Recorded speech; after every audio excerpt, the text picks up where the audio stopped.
මහා රාවණා යුගයේ විනාශ වීම හෙවත් හෙළයින්ගේ අභිමානයේ මේ මිහිතලය මත වැළලීම ආරම්භ වීමට බරපතලම හේතුව වෙන්නේ විභීෂණ එදා කළ මේ මහා පාවාදීමයි.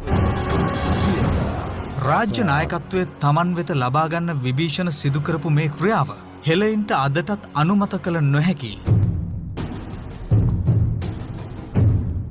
මහා රාවණා රජුට රාමචන්ද්‍ර එක්ක අදටවත් ගැටලුවක් ඇත්තේ නැහැ. එක අතකට රාමචන්ද්‍ර කියන්නේ මහා රාවණා රජතුමාගේ බෑණනුවන්. මොකද සීතා සරණ කරගෙන හිටියේ රාම කුමාරයා. සීතා කියන්නේ මහා රාවණා රජුරුවන්ගේ දුව සොහිලි. එහෙම බැලුවත් මේක පවුලේ ප්‍රශ්නයක්.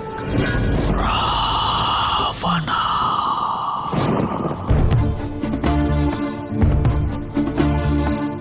නමුත් ඉතිහාසයේ දවසක අපට මේ කතාව වැරදුණු තැන අපි අදවත් නිවැරදි කරගන්න ඕන. එහෙම වුණොත් විතරක් අපට පුළුවන්කම ලැබේ මහා රාවණා රජුට සිද්ධ වෙච්ච ඓතිහාසික අසාධාරණය නිවැරදි කරගන්න. ජටාභුජංග පිංගල ස්ಫುරත් අනාමණි ප්‍රභා කදම්බ කුංකුමද්‍රවම් ප්‍රලිප්ත දික්වතු මුඛේ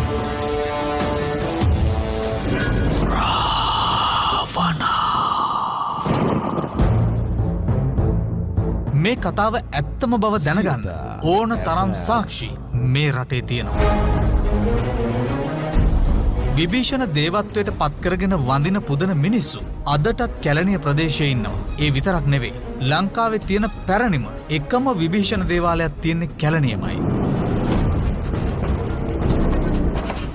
නාග ගෝත්‍රයට සම්බන්ධ ප්‍රධානතම බිම් කඩවන්නේත් කැලණියයි. ඒක එහෙම වෙන්නේ කොහොමද?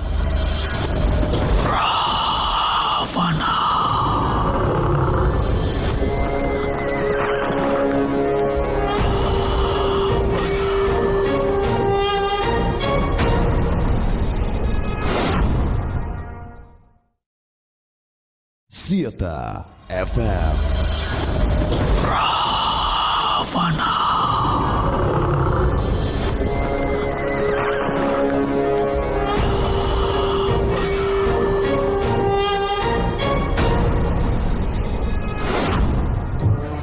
Sieta FM.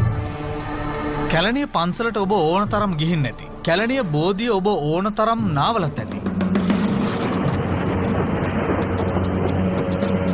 කැලණිය පන්සල වඳින අයගෙන් භාගයක්වත් එගොඩ කැලණිය වැඳලා නැහැ. එගොඩ කැලණිය වැඳපු අයගෙන් භාගයක්වත් විභීෂණ දේවාලය දැකලත් නැහැ. මම කියන්නේ එගොඩ මෙගොඩ තියෙන විශේෂත්වය ගැන නෙවෙයි. රාවණා.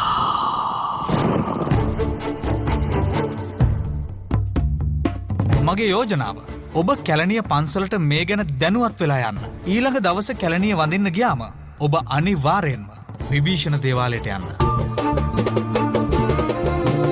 ගිහින් එතන ඉන්න වගකිව යුත්තන්ගෙන් විභීෂණ දෙවියෝ ගැන කරුණු අහන්න. ඔබට බොහෝ දේ ඒ සම්බන්ධයෙන් දැනගන්න පුළුවන්කම ලැබේවි.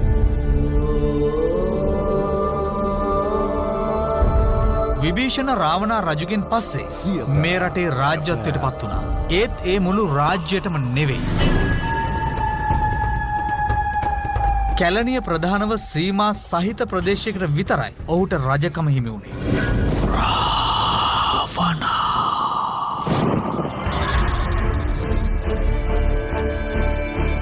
ඒ රජකමට ඔටුනු පලන් දන්නෙත් රාමචන්ද්‍ර බව රාමායනයේ තියෙනවා. ඇත්තටම උනෙත් එහෙම තමයි.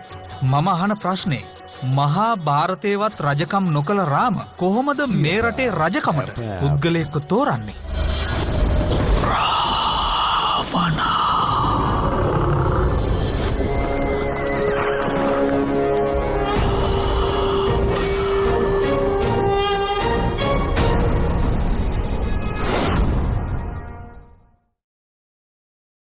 Sieta FM. Ravana.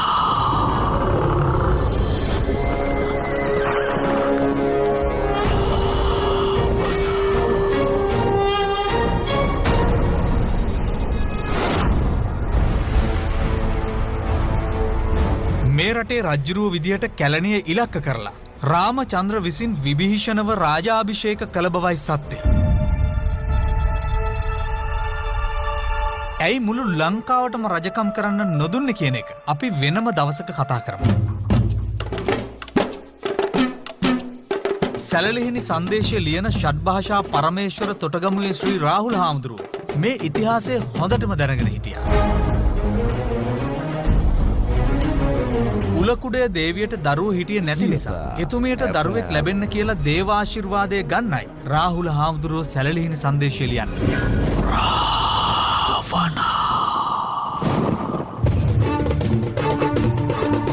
එහෙම ලියපු සංදේශය බාර දෙන්න කියලා සැලලිහිණියට කියන රාහුල හාමුදුරුවෝ ආශිර්වාද පතා ඒක යොමු කරන්නේ විභීෂණ දෙවියන්ට.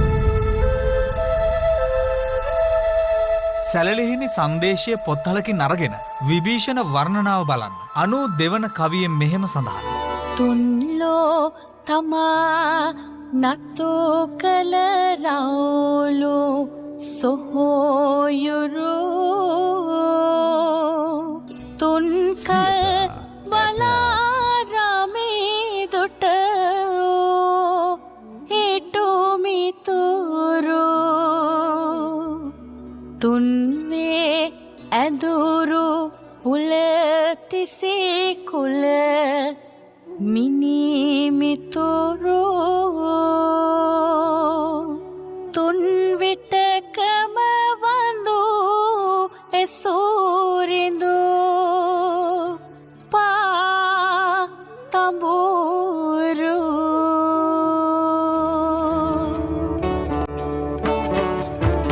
මේ කියන්නේ තුන් ලෝකයේම තමන්ට නතු කරගත්තු මහා රාවණාගේ සහෝදරයා තමයි විභීෂණ කියන්නේ කියලායි. සියත FM. ඇත්තටම මීට වසර 5000කට පෙර විභීෂණ මහා රාවණාට ද්‍රෝහී නොවෙන්න කතාව අදට වඩා සහ මුලින්ම වෙනස් වෙන්න ඉඩ තිබුණා. රාවණා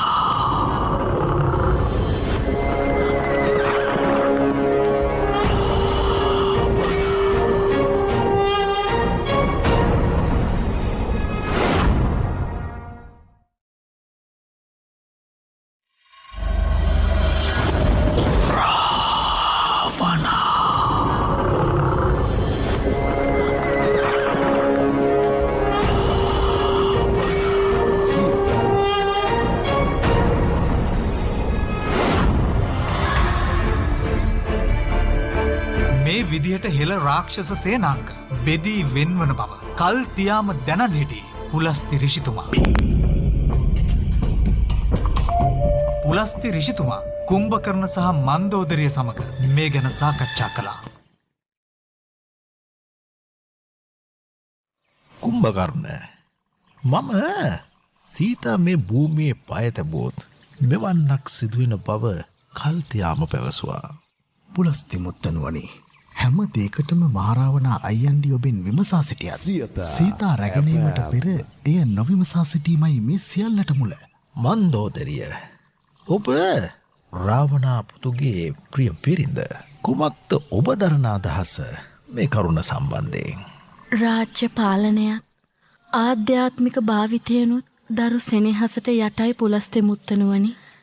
ඇය මගේ දරුවා.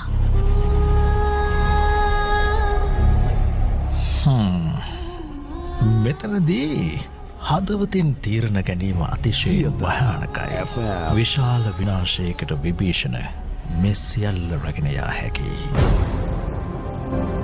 අනික මහරාවණා අයියන්ඩි මේ ගැන මුනිවත රැකීමයි මටත් තියෙන ගැටලුව. තමන්ගේම ලෙයින් උපන් දරුවට සම්බන්ධ කරලා මේ වගේ අහස පොළව නුහුල්ලන අපරාධ කතාවක් එතුහම එතුමා තවත් මොනව කියන්නද කුම්භකර්ණ අයියන්ඩි?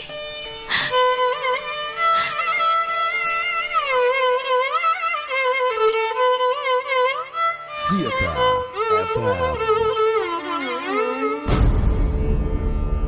මහා රාවණා රජුට එරෙහිව බොහෝ දෙනා මේ අසත්‍ය ප්‍රචාරය භාවිත කරලා පෙළ ගස්වන්න විභීෂණ සැලසුම් සංවිධානය කළා. ඒ විතරක් නෙවෙයි, ඒ සියලු දෙනාම රාමචන්ද්‍රට පක්ෂපාතී කරන්නත් විභීෂණ කටයුතු කළා.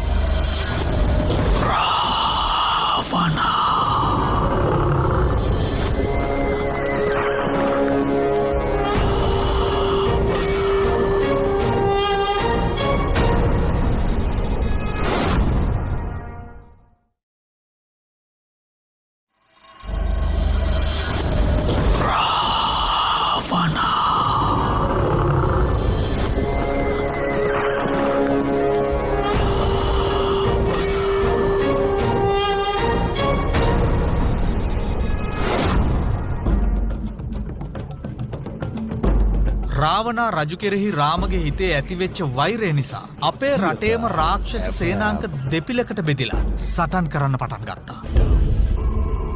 ඒ විභීෂණ පැතිර වූ අසත්‍ය ප්‍රචාරයට රැවටිලා.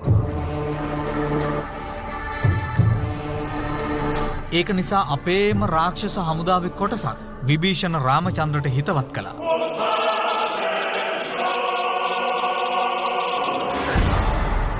රාවණා මහ රජුරවන්ට එරෙහිව හැම තැනකම සේනා සංවිධානය කරන්න රාජ්‍ය රහස් අමුවෙම යුද්ධයේදී ප්‍රසිද්ධ වෙන්නත් පටන් ගත්තා.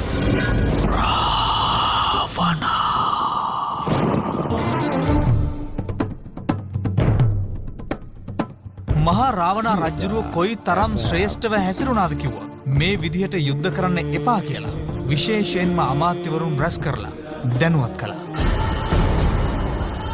ඒත් අමාත්‍ය මණ්ඩලේ මේ වෙද්දි බෙදීම් ඇතිවෙන්න පටන් අරන්. මහා රාවණා රජුට පක්ෂව හිටියේ කුම්භකර්ණ ඇතුළු කිහිප දෙනෙක් විතරයි. අනෙක් හැමෝම මහා රාවණා රජුට එරෙහිව පෙළ ගස්වන්න විභීෂණ තීරණය කළා.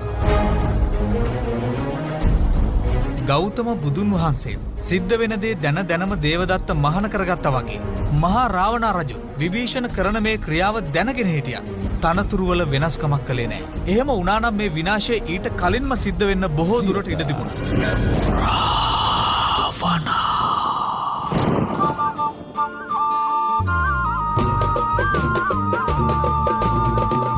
යුද්ධය වෙලාවේ පවා මහා රාවණා රජු රාම කෙරෙහි වෛරයක් ඇති කරගත්තේ නැහැ කියලා ඔබට විශ්වාස කරන්න පුළුවන්ද? මහාබලී රාවණ ත්‍රිලෝක විජයී රාවණ ත්‍රිකාලදර්ශී රාවණ